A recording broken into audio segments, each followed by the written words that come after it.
Hey everyone, welcome back to my channel. আশা করি সবাই খুব ভালো আছো। আমি অনেক ভালো আছি। সকালে ঘুম থেকে উঠে হয়ে নিয়েছি রেডি। আজকে হয়তো দিদাবার এই পাড়ায় শীতলা পুজো, তাই জন্য। আর এখানে আমার ক্রিম শেষ, সবাই এখানে হাসাহাসি করছে, ক্রিম বেরোচ্ছে না। যাই হোক, তারপরে এখানে দেখি দিদি শরবত করছিলো, সেটা খেয়ে নিয়েছি। এখন ঘড়ি কাটা বাজে 1:20। আর এখানে মায়ের এখানে চলে এসেছি। মায়ের আরতি অলরেডি শুরু হয়ে গেছে। সন্ধ্যাবেলা কুলো নিয়ে ঘুরে আমরা চলে গেলাম গঙ্গার দিকে। আর আমি যাইনি লরিতে, ওরা গেছে লরিতে, আমি গেছিলাম গাড়িতে। এই যে পুরো গ্রুপটা আমাদের। আর এই বছর কিন্তু আমরা খুবই মজা করেছি। আমি উপাস করতে পারিনি এই বছর, পরের বছর অবশ্যই করব।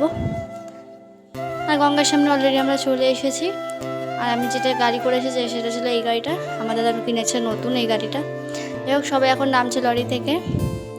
আর গঙ্গার সামনেটা কিন্তু খুবই সুন্দর লাগছিল, বিকেলে ওয়েদার। আর ও কিন্তু উপাস করেছে। আর সন্ধ্যের দিকে কিন্তু গঙ্গাটা খুব সুন্দরই লাগছিল। তো ভিডিওটা কেমন লাগলো কমেন্ট করো।